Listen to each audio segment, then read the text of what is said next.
kick off the meeting.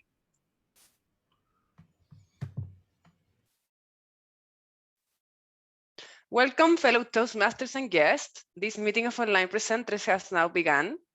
Guests, please know that in order to be a member of our club, you must be a current or former active member of Toastmasters International and have completed at least 6 Toastmaster speeches delivered during one of our club meetings, or alternatively, if you have substantial relevant presentation experience, you may apply for membership after demonstrating your abilities in a 2 to 3 minute speech delivered during one of our club meetings. All requests are subject to approval by the members of our club. If you have not already done so, please change your panel. To ensure it shows your name and role, if you have one, right-click and select Rename to do so. We have members and guests from many countries throughout the world.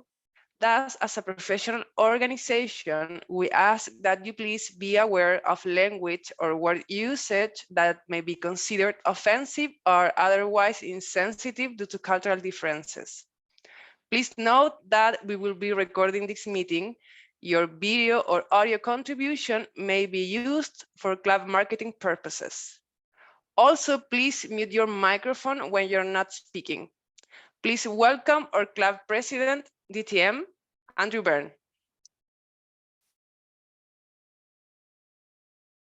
Thank you very much, Caroline. You always have to see whether your mic is turned on or off. And for some people, if you hit the space bar, that'll allow you to speak when your mic is turned off. But I want to share with you that if you're an officer, is there any officer that has not completed training in their specialty?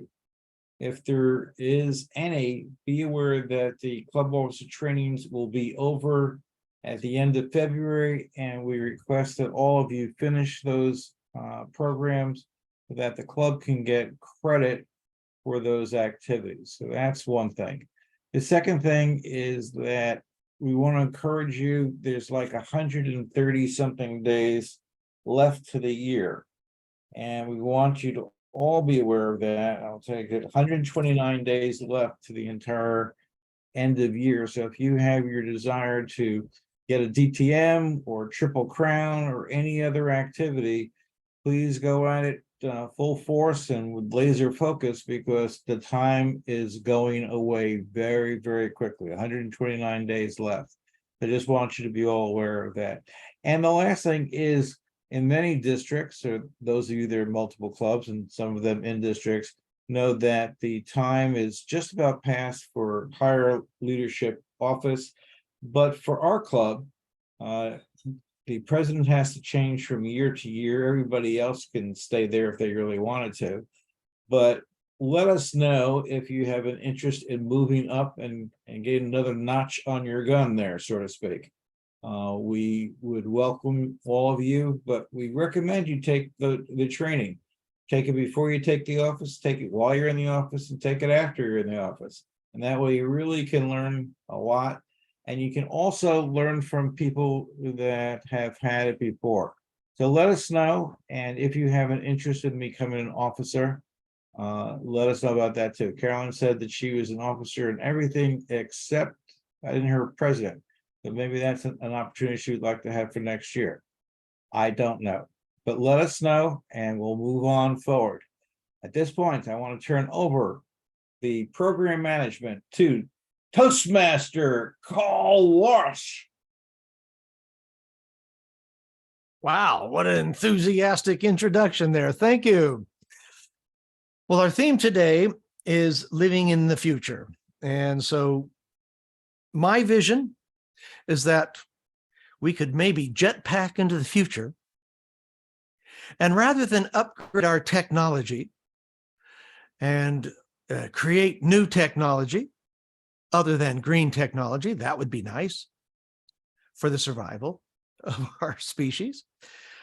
I would like to see if we could upgrade the human being and the human spirit, because as my background demonstrates, every generation seems like they have to learn the same lessons over and over and over again, and to find ourselves reliving World War II in Europe seems almost unbelievable to me, except that it's really happening.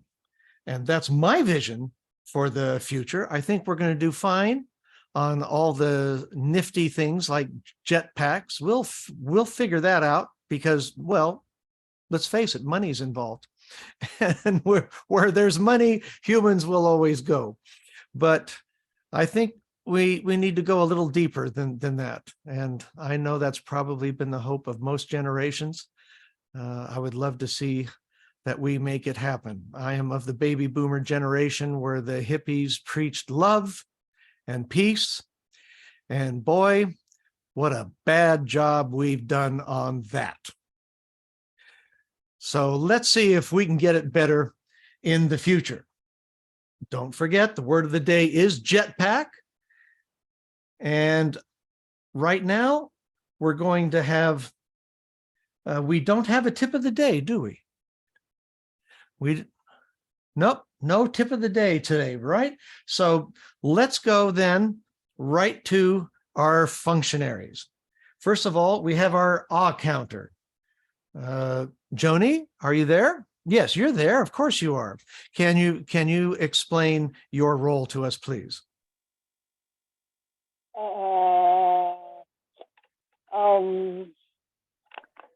It's my job as the awe counter to take notes of all the pause fillers, the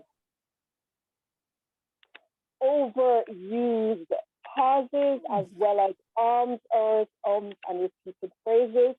And when called upon to give my report, I will let everyone know who is the Wizard of Oz today. Back to you, our Toastmaster of the day. Thank you very much, Joni. And now to our grammarian, Calvin Dorsey. Hello again, everybody. As your grammarian, what I won't do is nitpick. I'm going to give you some grace. On the other hand, I'll be looking for specific descriptions that you use to make your communication more effective, particular phrases that you might use. On the other hand, if I notice that you need a little recognition for grammar, I'll point that out to you as well. Back to you. Thank you, Calvin. And our next person does one of the more interesting and I think unusual roles, which is watcher. It is one of the reasons why I joined this club. I think it was three years ago. Gosh. And that's because they help us present ourselves to the world in the best light possible and use what technology we have as well as we can. And so I'd like to introduce to you our watcher today, Mike Woodall. Hello, I am your watcher. Now, the watcher has a very unique responsibility. And although at the end, my summary of my role is got to be within a minute, I won't be able to comment on everything that I see. However, the one thing that I might comment on enriches all of us. So we're not going to pick on, if you find out that I chose something, one of you to pick on, I'm not picking on you.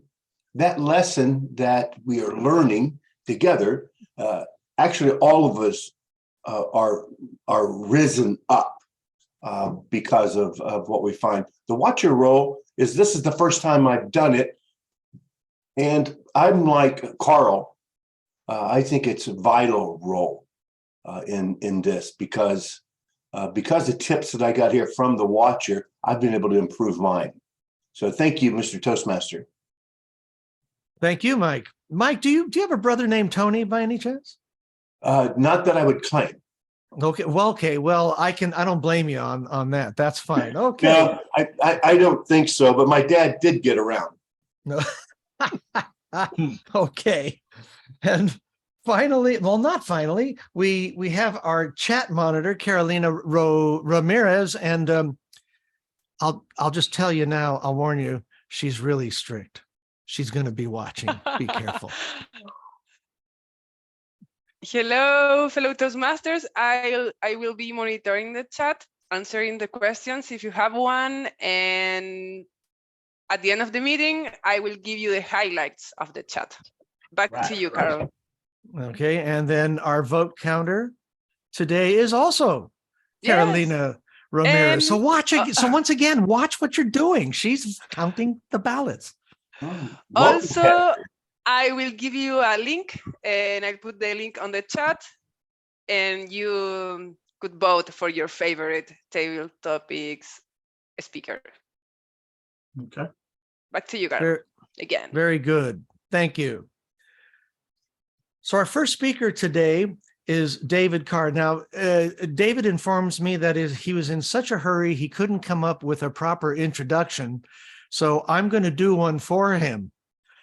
David, while he was serving 20 years in Sing Sing prison, became an expert in computer science. No, of course, that's not true at all. But you all know that he is our tech whiz. He is the man that puts all our technology together, and not just for us, but for many other Toastmasters clubs. He is, well, he's a little bit of a genius when you come down to it in this area. And we really appreciate all the work that he does. Today, he's going to give us a presentation. It's a 5 to 7 minute presentation, and it is called Debugging Life. David Carr, Debugging Life. Thank you, Carl. You folks have been seeing a little bit too much of me lately. That's partly because I step into the breach when we don't have a speaker scheduled. And I said, I'll make something work. And so this morning I was deciding that I will make something work around 8 or 9 o'clock. I will make something work by 7:15, 7:45, around about there. And so I am going to talk to you about debugging software. And a bunch of you don't care a bit about debugging software. In fact, many of you probably don't care that much about the demos that I've given and the whiz-bang things that I am so impressed with. But I'm going to try and make the connection between debugging software and debugging life. And let me just show you one of the things that I mean. This is an example of some code that I'm working on currently. And I'm going to make a seemingly inconsequential change. And what you see at the bottom of the screen is this little code editor is compiling and getting software ready to run on the website as I go. And this little green bit here says that it was compiled successfully. Everything is good. And I make a minor change and I save this. And we'll do it on cue. Oh boy. Well, let's try that. Oh my God.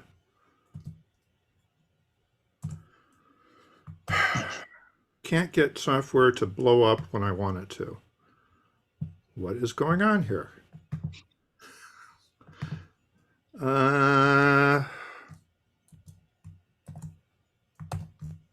There we go. All right.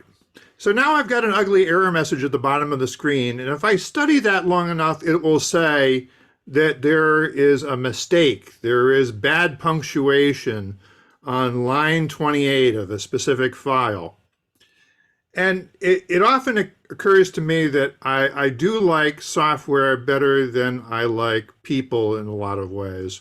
For example, when I'm trying to solve a relationship problem with my wife, she doesn't tell me that there's a problem on line 23 of a certain file. She tells me, you know what you did wrong, and I am supposed to figure it out.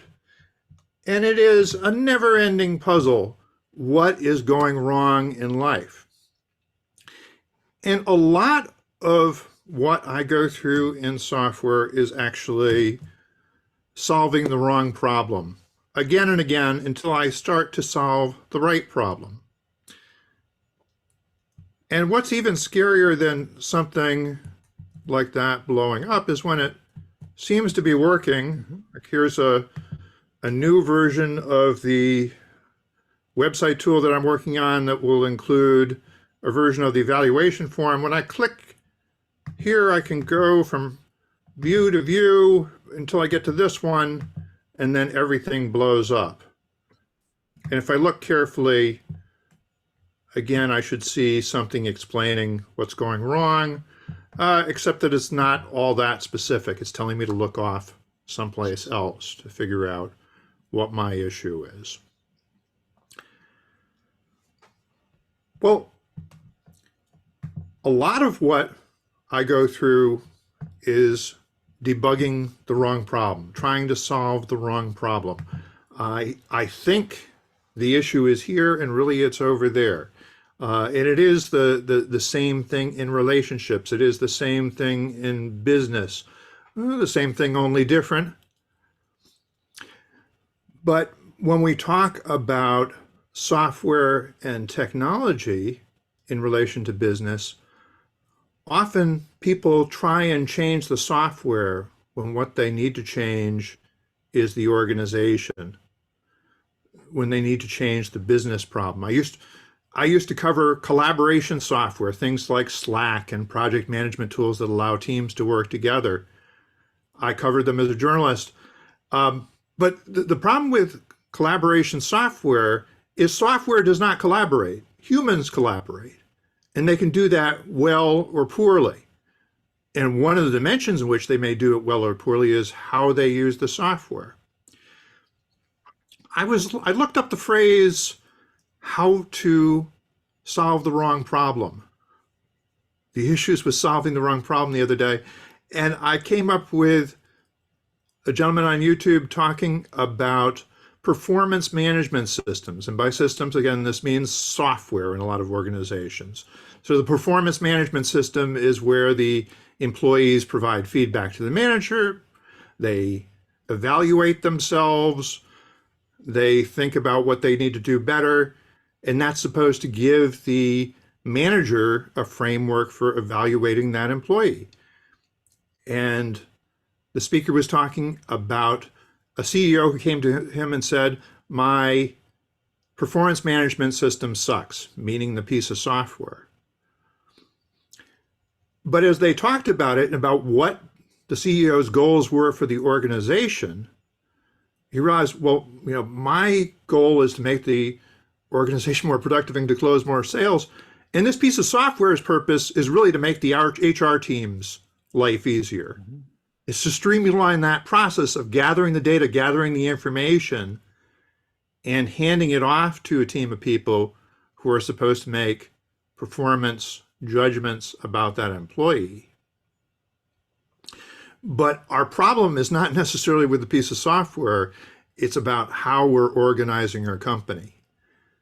And so the CEO had to realize at that point that he was solving the wrong problem, or at least looking for a solution in the wrong place for the problem that he wanted to solve.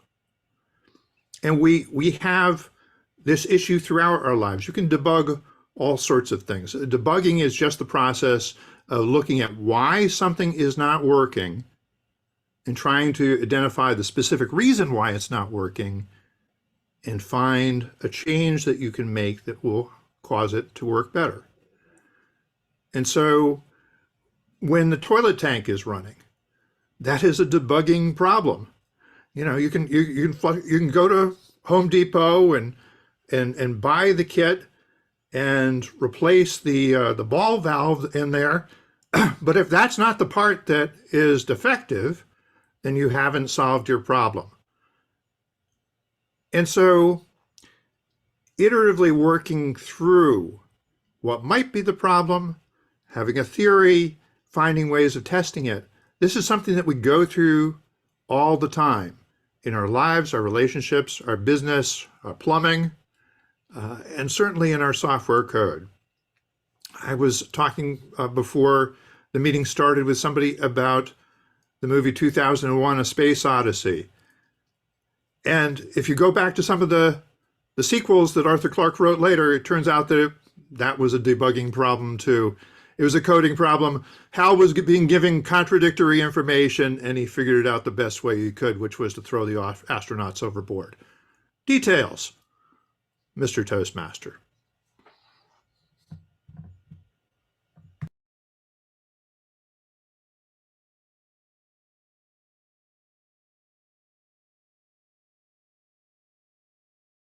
Yeah, I'm going to be the one who does it. Carl, your mic's turned off. Of course, of course. Since we only have one speaker this evening, I've made an executive decision, and I'm going to give you a 4 to 6 minute impromptu speech that I hope will have some meaning for you. If someone would like to evaluate it, you're more than welcome to do so. Marianne, great, thank you. We all seem to be wired to see the worst in life and to see the worst in things. We're wired on a negative pole.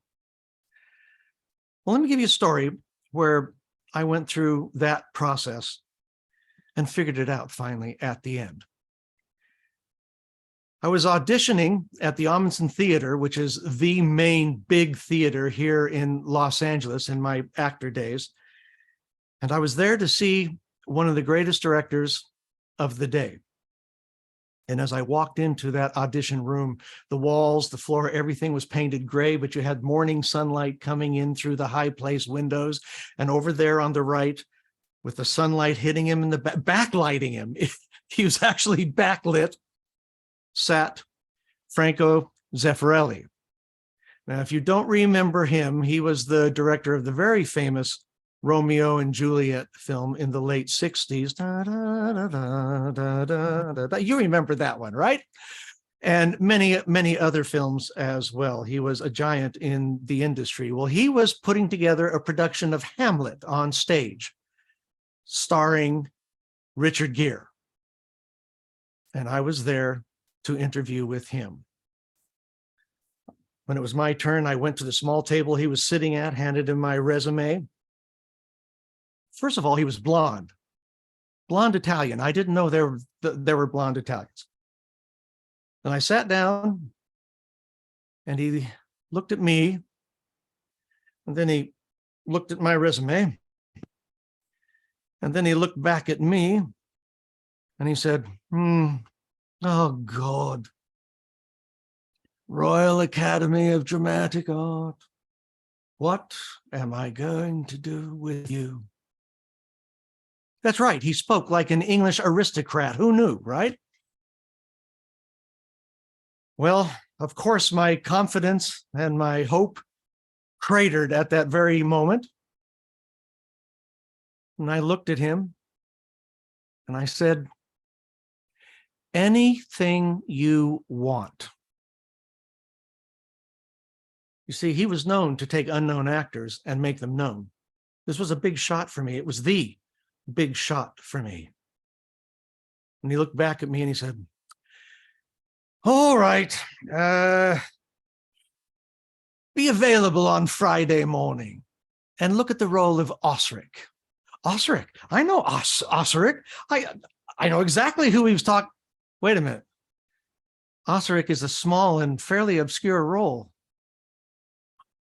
I cratered again. But then I remembered, oh, wait a minute.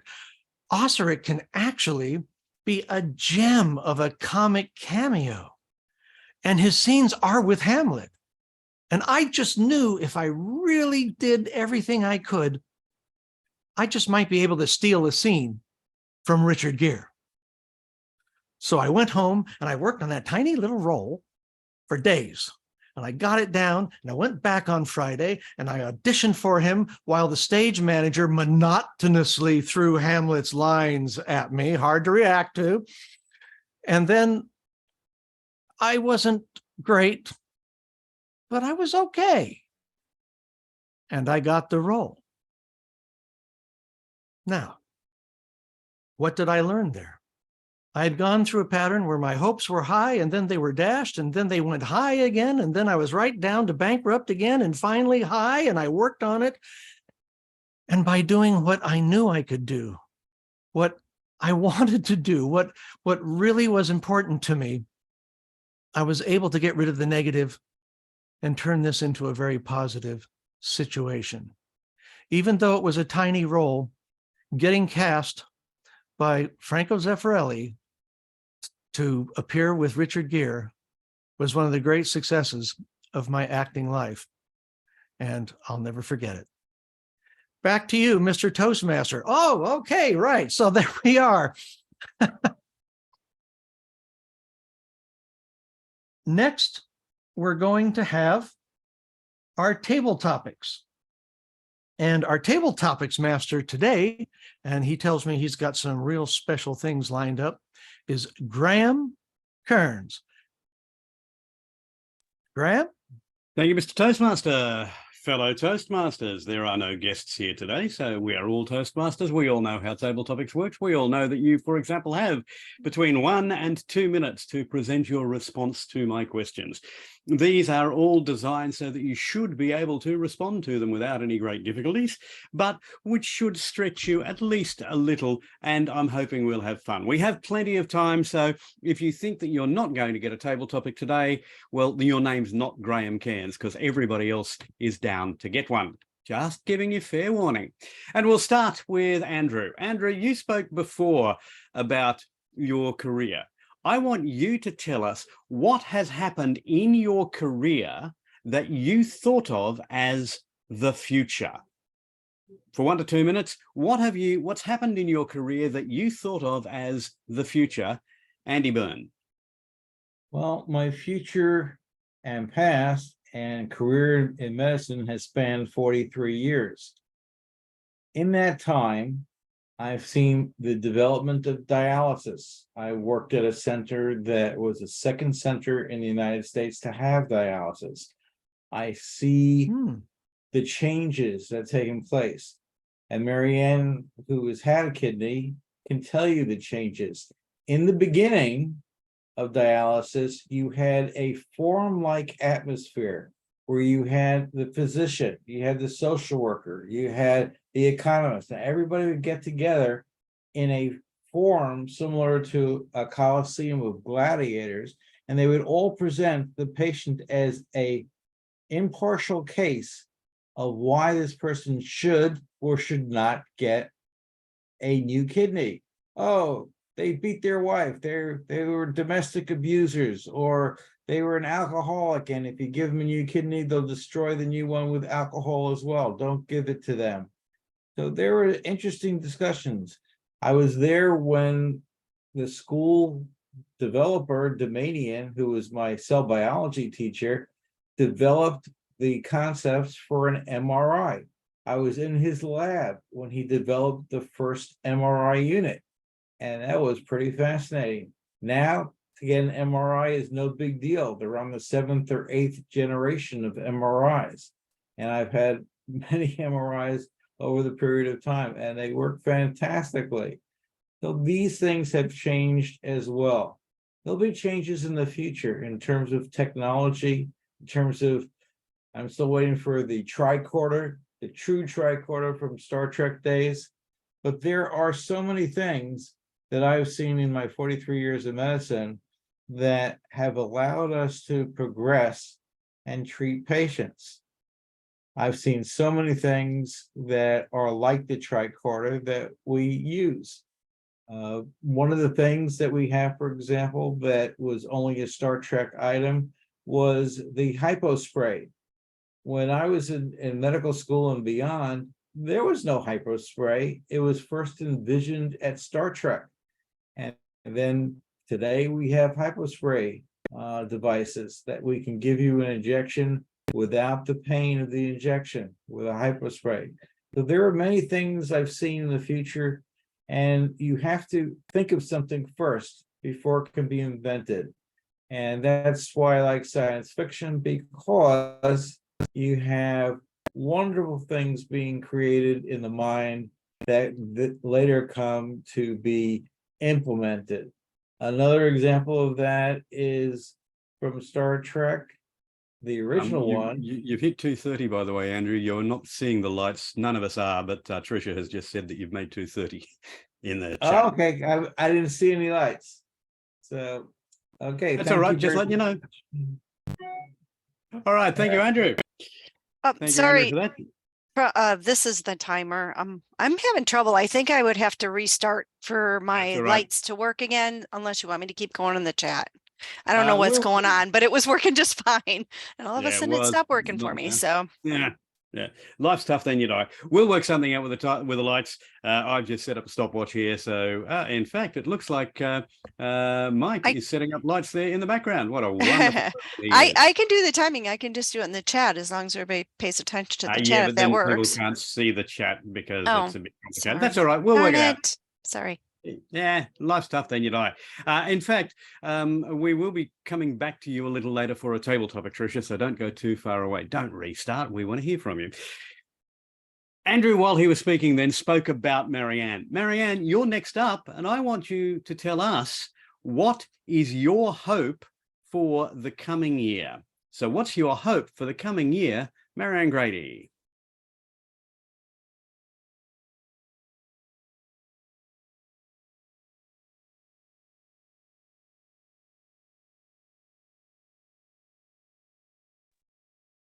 My hope for the coming year is that during this time, since I have recently moved to Florida, that I become assimilated into the community here.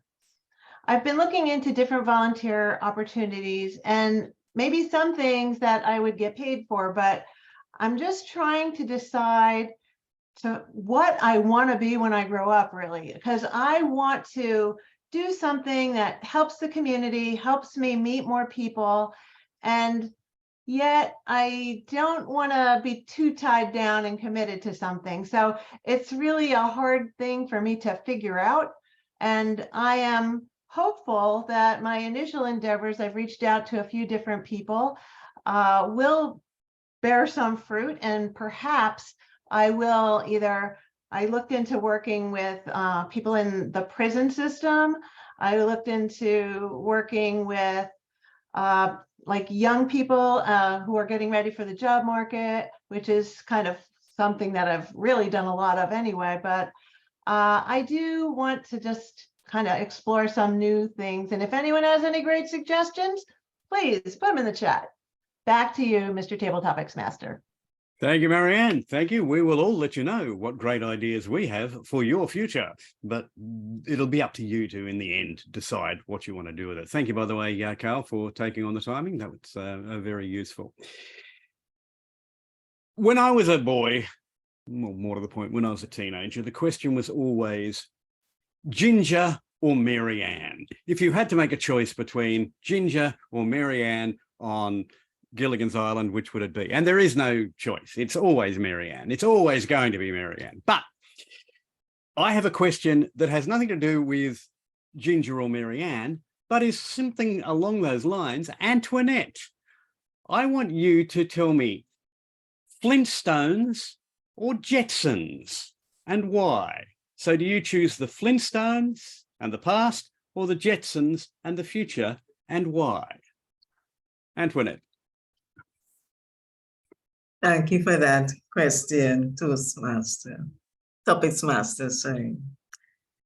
Actually, I grew up in Grenada. And when I grew up in Grenada into the latter 60s, early 70s, there was one television for the entire village, in such that the TV would have been perched on it in somebody's gallery, and everybody will have to stand in the road and look at this television. However, because I was a kid then, obviously, I was not allowed to do that. Eventually, our family migrated to Trinidad and Tobago, Trinidad to be the exact. And as growing up in Trinidad, I was really surprised of this big tube. And one of the shows that were really for the children was the Flintstones. It was comical. It was not rude per se for children. Especially I remembered the Flintstone character with this car, and the wheels were not like wheels, but was like actually the foot of the person. It was very comical for us as children. So I believe that I liked Flintstones. I didn't do much of the Jetsons. I cannot speak to that.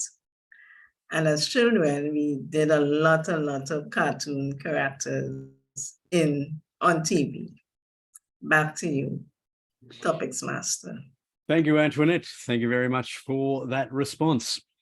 I got to say, I have a soft spot for the Flintstones, but I also have a soft spot for the Jetsons, and particularly for some of the inventions in the Jetsons, like Rosie the robot doing all the housework and getting her button finger solve a problem. But those are things that I'd like to see, inventions. Joni, what do you hope won't be a part of the future? What do you hope won't be a part of the future, Joni? For anyone who's ever watched an Armageddon movie, for somebody like me who absolutely loves AI, the first thing that comes to your mind is I Am Robot or Terminator. What happens when AI goes wild? Now, for me, I don't think I don't want it invented. I want it invented, but I want it invented and humanized. I read a book when I was younger, back when I thought I could be a programmer. And it inspired me because there was a psychologist.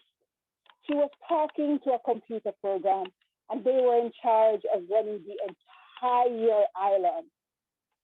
And the program said, I don't feel well. I'm having a problem. Now I was convinced I was going to be the person to invent this program, but I realized I actually just wanted to be the psychologist who helped fix it while it was going crazy. My thing is, I don't believe there's anything in this world that I really don't want invented.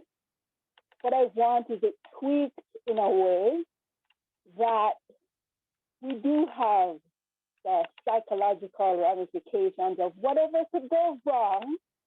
I go into my zone of believing in yin and yang and things balancing out another time. But there's good in every bad and bad in every good.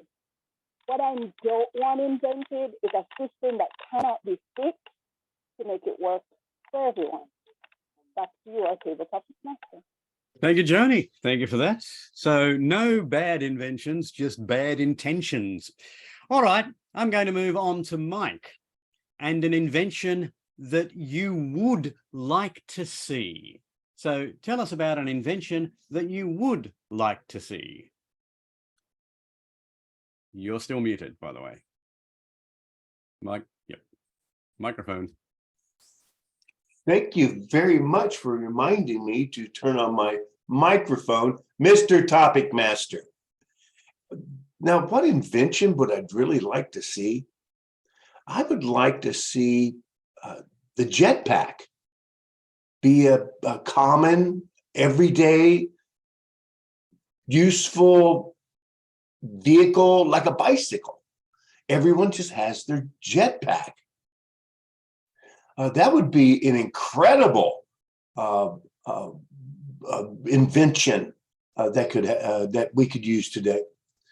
The other inventions that I think we could have today would be an invention that would grow money on trees. And anytime we needed money, we just go out in the backyard and we just pick. And I'd have the $100 tree, and we would just pick money off of the trees. That would be an awesome invention. Thank you, Mr. Topics Master, for that question. Thank you very much, Mike. I reckon a $100 tree would be a fabulous idea here too. But the jetpack is the one that I like you're talking about. You want to see the jetpack become widely used. Calvin, You have a jetpack. What are you going to use it for?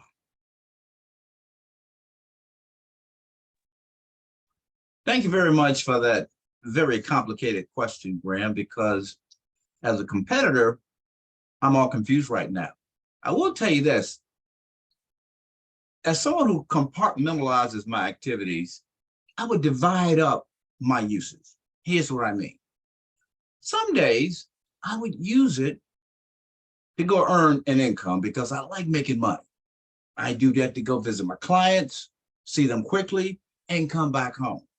On other days, since I prefer to reach out and work in the community, I use it to get to the North Texas Food Bank and to the soup kitchens in my area to make sure that I would be there on time and be able to service the community that I love. On the other hand, I like having fun.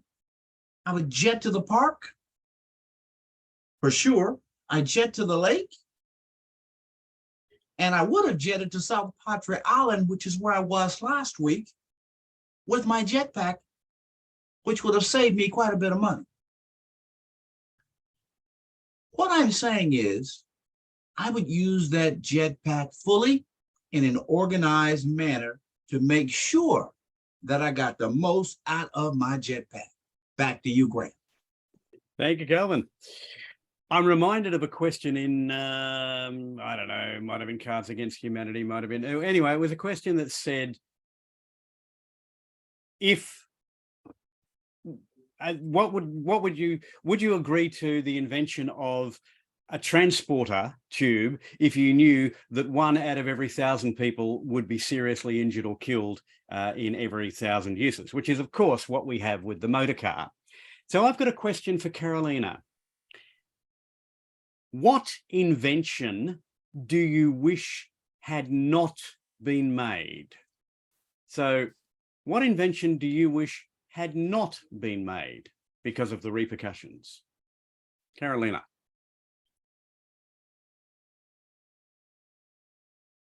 Thank you, Graham, for your question. You're asking me for the past, right?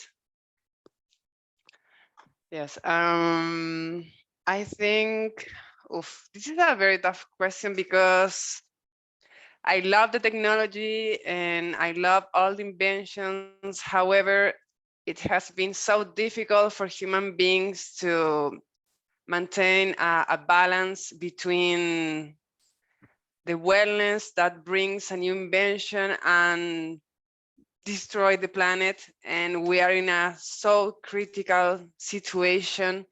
And I love technology, and I love how technology has improved our life.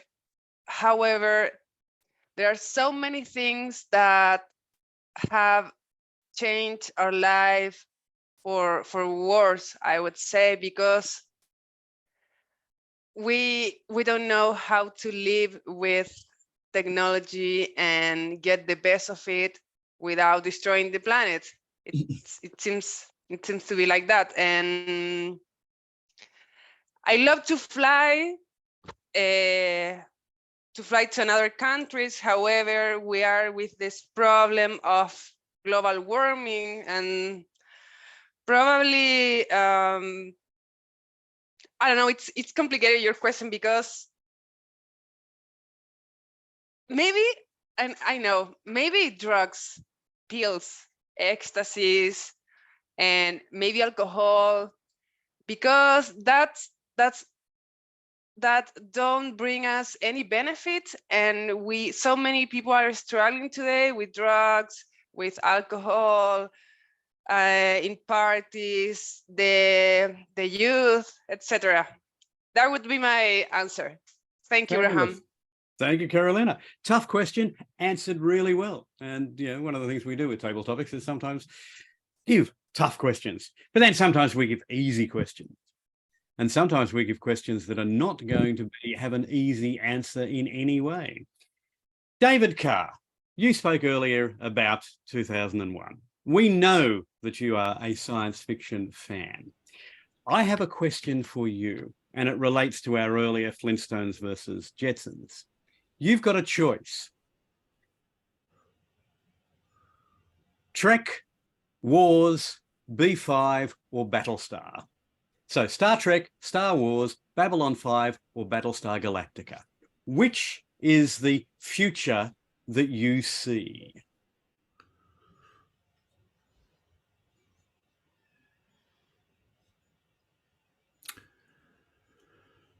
Well, all right. I some of these aren't even the future because Star Wars was a long, long time ago. And yeah, it's a fairy tale with spaceship trappings built around it.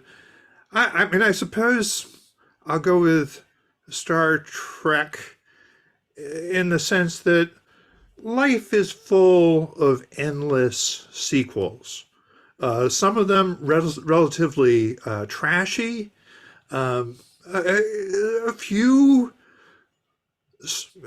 of them inspired. Oh, well, you didn't give me my favorite choice on the list, which would be The Expanse. I mean, The Expanse, which is a show that was just on the last few years. You can find it on Amazon Prime. It went several seasons and maybe not as far as some of its fans would have liked it to.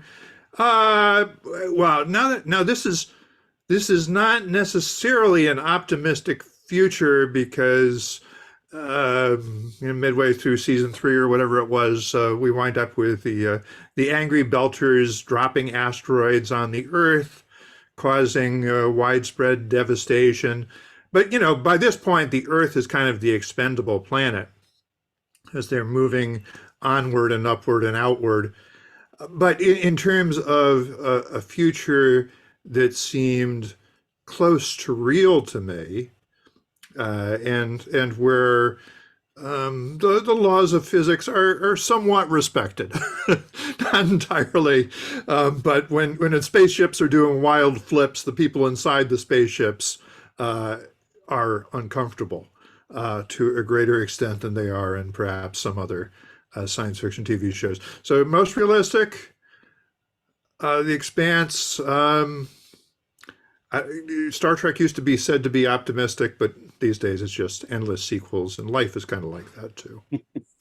Life is a bit like endless sequels, isn't it? Thank you, David. Thank you for your response.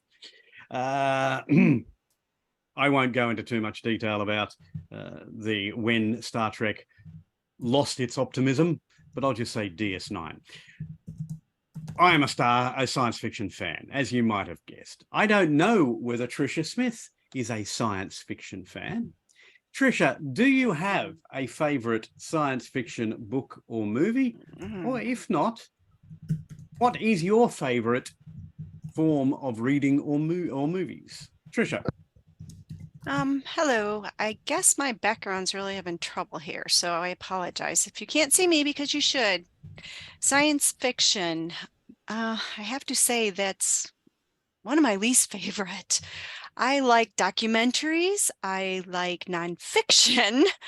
So for me, I like real stories.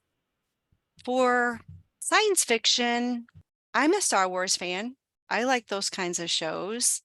I like, there's a couple off the top of my head. I don't watch a lot of those shows anymore. In the past I have, like, oh, I could really age myself. Going back to the 80s, some of those older shows. There's one, and I can't remember the name of it. It's a doc show where the Back to the Future shows, those kinds of things where they develop experiments. I am a science person, so I like that process. But for me, I'd have to say the reality, and I did not even time myself. So sorry. Thank you, Carl. Thank you for that one. Not doing good with the multitasking tonight. So I'd have to say, if you gave me a different kind of type of movie or stories I like, it wouldn't be science fiction, but I totally appreciate it because it can take you into an imaginative kind of thinking. And the possibilities are unlimited. So kudos to those of you who do like science fiction. Yeah. Fabulous. Thank you. Thanks, Tricia. Thank you. I don't know how many science fiction fans we have here, but I love stories of the future. Talking of the future, and completely unrelated to anything that we have asked today, Jim Barber, what is the future of barbershop? What is the future of barbershop, Jim Barber?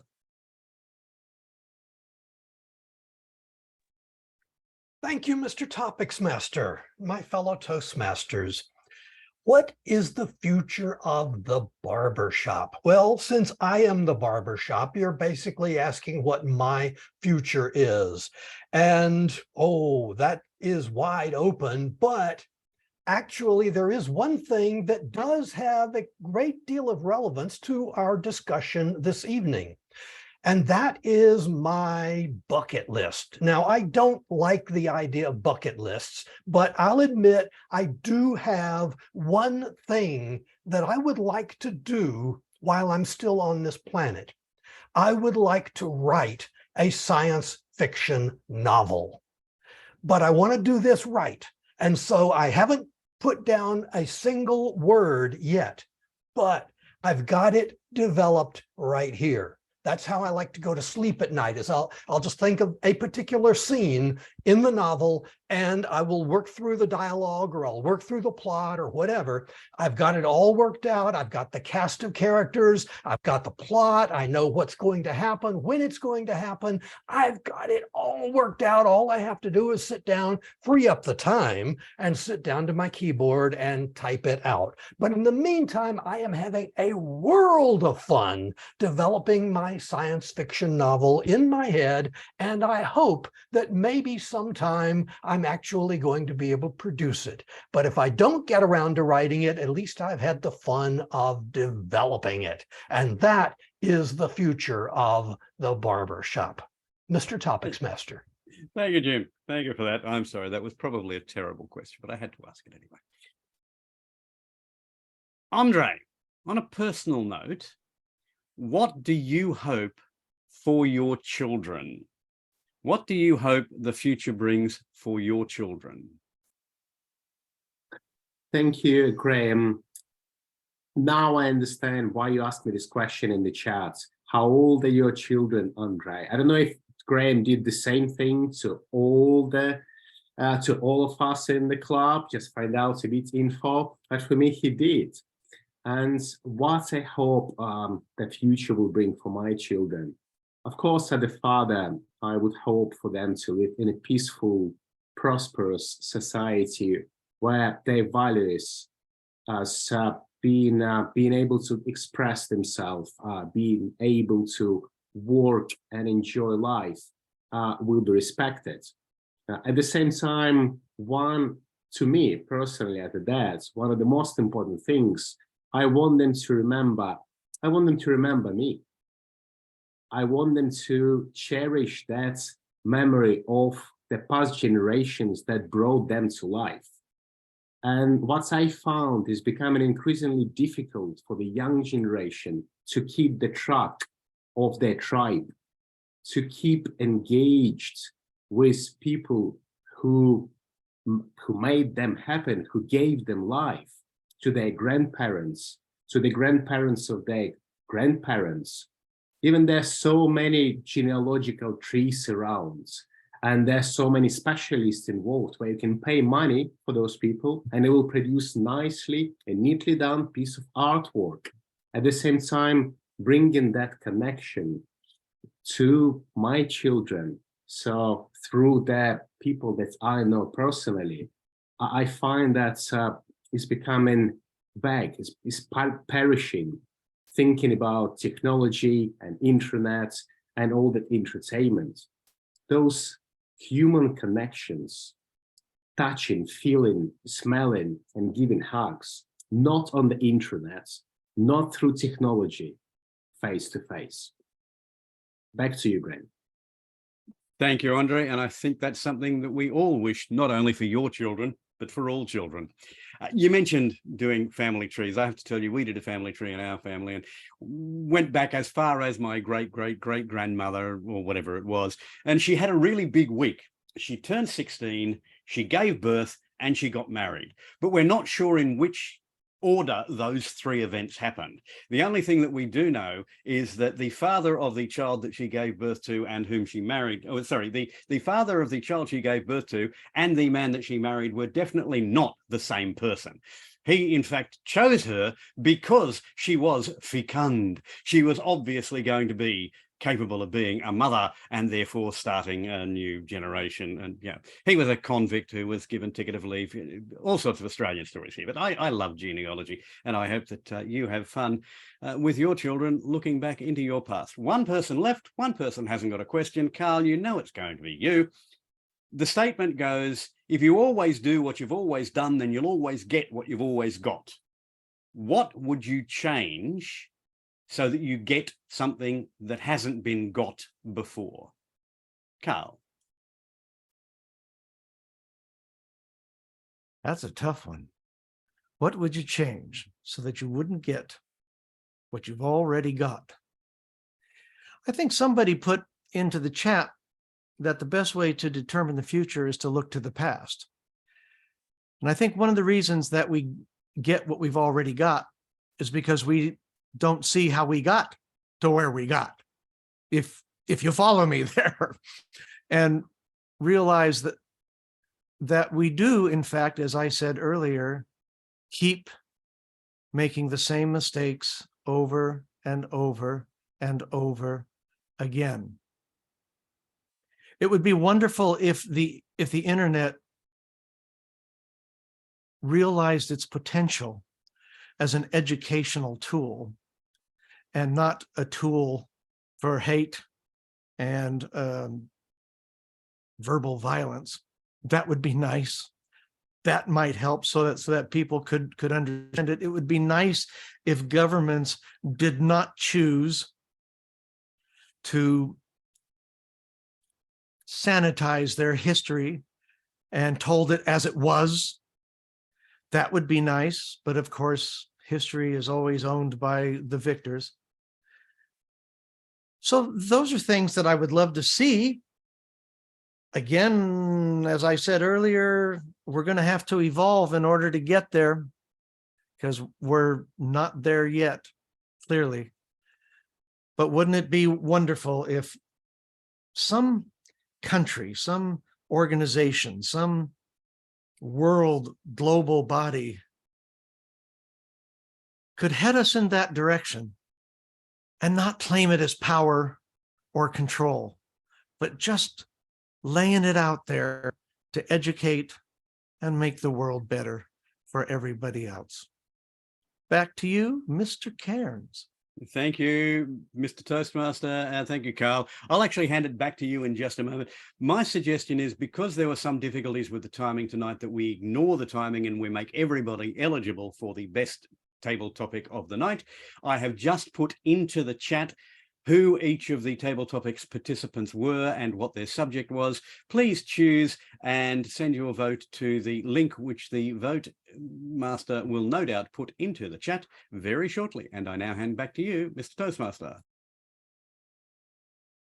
Thank you. And I just want to mention, in fact, even though we had our problems with timing, nobody went over the limits. Yes, Andrew did, but you're allowed to go over if you have trouble with the timing. So I don't see any problem there. All right, our next section, the most important part of every meeting, is the evaluation. And this evening we have with us actually a really great speaker and a really great evaluator, Andriy Smolenko. Andriy, take it away as our general evaluator. Thank you very much, Carl. It's my pleasure to introduce in Spanish this part of the evening. Is evaluations, one of my personally favorite parts, where we have two excellent evaluators who are going to give their feedback on two excellent speakers today. And after that evaluation part is over, I will give a chance to speak to all the helpers who help during the meeting to make this meeting happen. And in the end, I'll give a little bit of feedback, general feedback about how this meeting has been going on. The first evaluator I would like to introduce is Jim Barber, who will be evaluating speech by David Carr.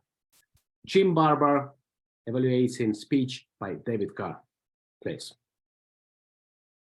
Thank you, Mr. General Evaluator, my fellow Toastmasters, and of course, especially Toastmaster David Carr.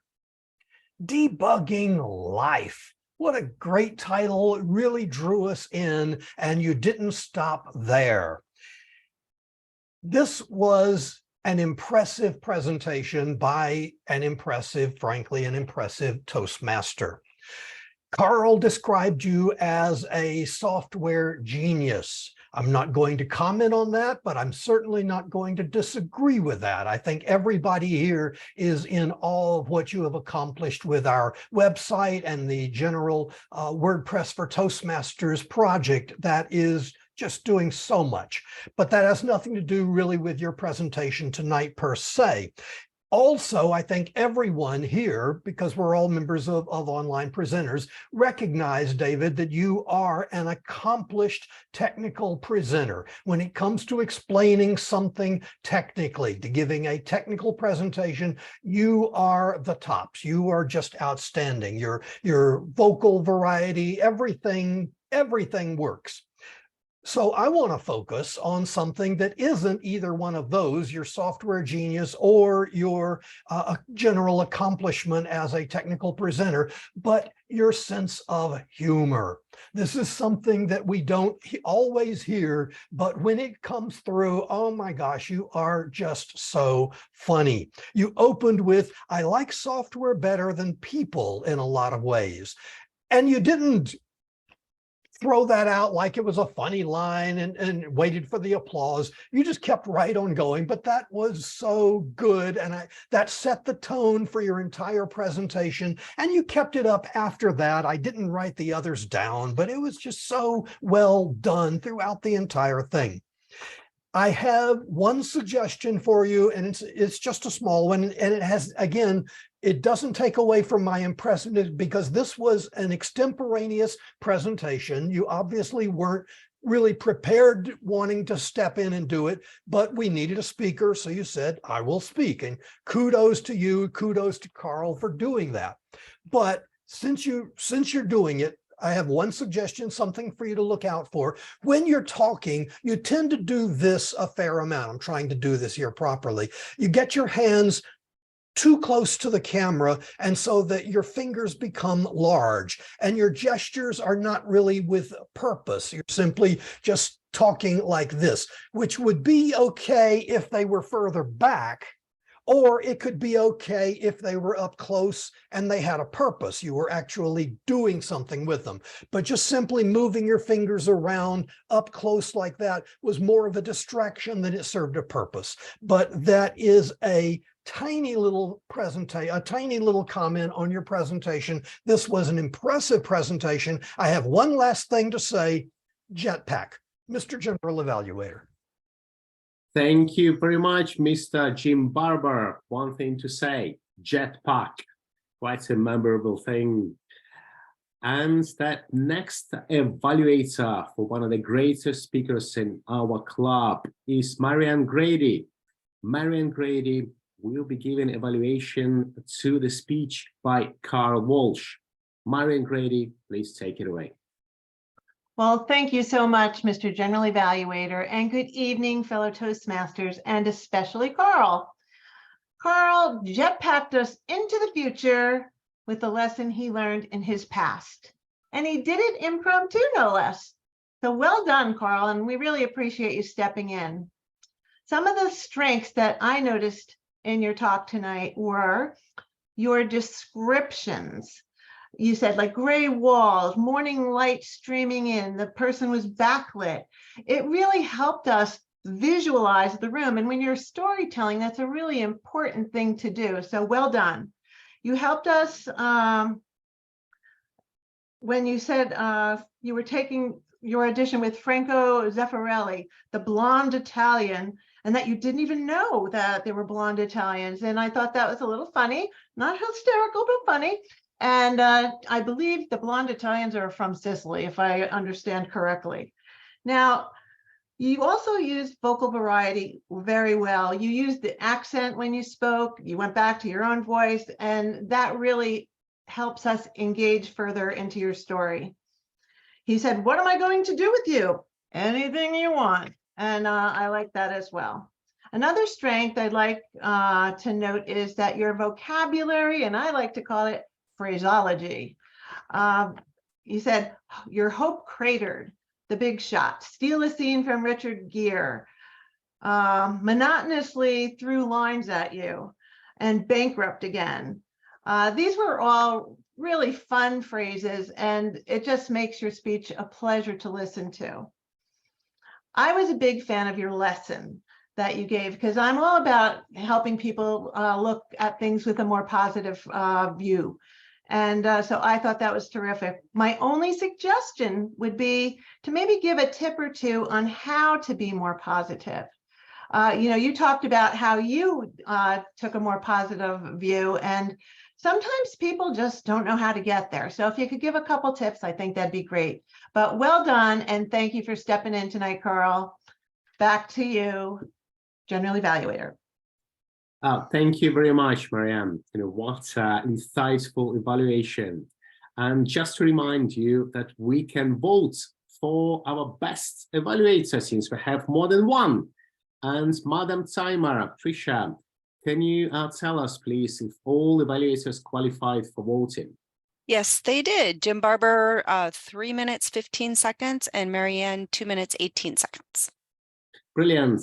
Thank you. And how you can cast your votes by following the link posted in the chat by our vote counter, Carolina Ramirez.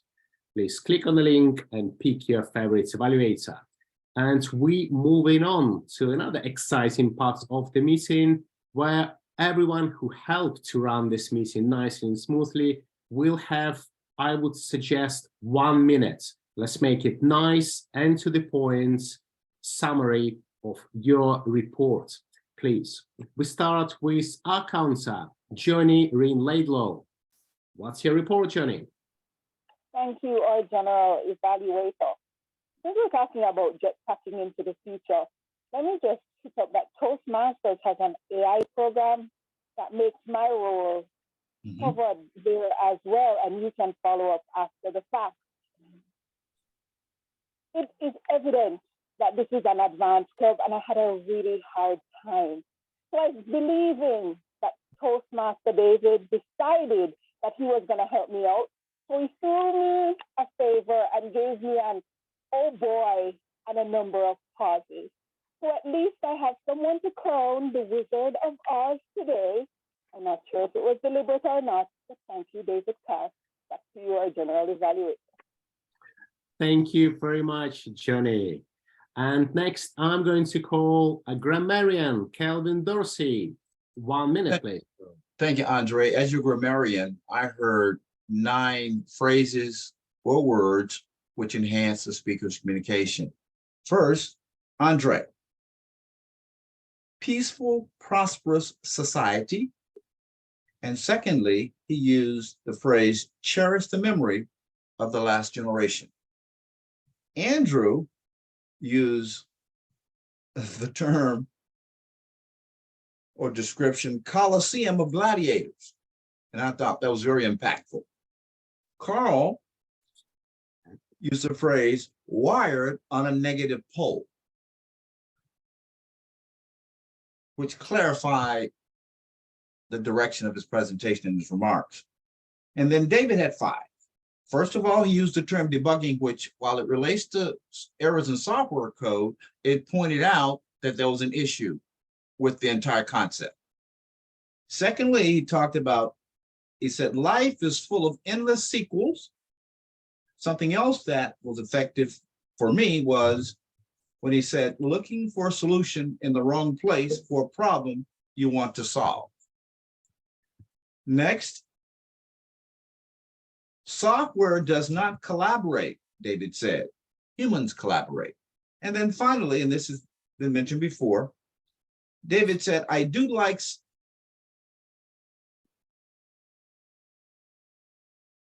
software better than I like people.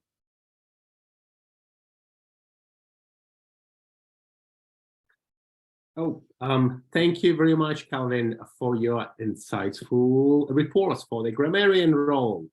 And then next on this virtual stage, we have Mike Woodall for his Watcher reports. Please, Mike. All right, thank you, Andre. The watching, well, hang on a second. I had some help watching this evening. I didn't have a door on my office, so Simon happened to get up in here and get my business.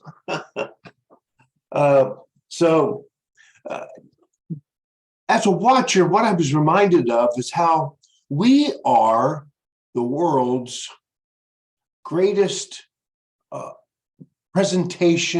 online presentation training program. We are it. And what we must remember, sometimes we find ourselves inside a more of a social club versus a training program. And sometimes we get relaxed and we are with each other like we are best friends having a beer or something. And we forget that we are in a training program and there's always someone new here watching. What I'd like to say is as a recommendation would be something that lots of people are doing in this meeting. So I'm not going to call out anyone, but if we take a look at Joni's video of what she's producing now, you look around her, you see the haze and the glowing and the flickering. Okay, if you move over to Marianne, and as she moves her head, you can see some of her hair disappears around the line, a little halo. See, if you look closely, if you look at Toastmaster Carl, you'll see that there's not much of an issue there.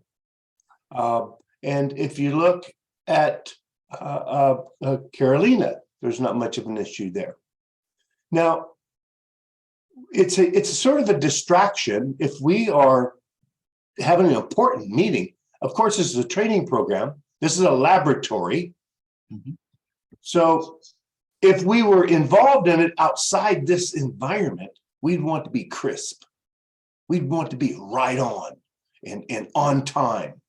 So what I would suggest is that if we take a look at Andre's, now, if we just blur our background, there is no distraction. All we have is Andre live and in person. We have him, don't we? And there is no distraction. So unless we have our lighting proper, and the way we get rid of that line that we're talking about, that haze, is lighting. I have lights back here. I'm rebuilding my back wall. I just have this primed now and I'm playing with the colors. But I have lights on the right and the left that are behind me. Mm-hmm. Those lights are just to light the back wall. Mike, Yeah. can you finish this after in the comments after the meeting? We're going over time now. Everybody's Oh yes, taking, that was my point. Taking Thank a little you very much, long. Mr. Toastmaster. Yeah. Okay. Sorry about that. So thank you, Mike. Yes, I didn't want to interrupt you. I was listening and listening on and on and on. We still have a few more people, and one of them is Carolina Ramirez, chat monitor. Please, Carolina, take it away. Andy was very active on the chat today, and thanks to him, I learned that jetpacks already exist. Thank you for that. And I would like to announce the winners. Best speaker, David. Woo. Best table topics speaker, Andre. And evaluators, we had a tie, Jim and Marianne. Congratulations to the winners. Thank you very much, Karina. In summary, the meeting was great. I enjoyed it. I enjoyed Table Topics Master. I enjoyed the presentation by Carl Walsh. Very thorough presented. And as experienced and advanced club, many of us just jumped in the last minute, especially with the timer. We had 3 timers today. This is the first time I'm experiencing that. So just something for me to bear in mind. Overall, positive things to learn. Back to you, Mr. Toastmaster of the day, Carl Walsh. Thank you. And I'll just conclude by saying we can make our future so much better if we take Greg Karen's advice. We retire the debate over Ginger and Marianne, and we switch it to Wilma or Betty. Bam, bam. Now over to you, Andrew Byrne, our president. Thank you very much. One of the things that this program Zoom can do is it can simultaneously port out what we're doing to other sites, including live with LinkedIn, live with Facebook,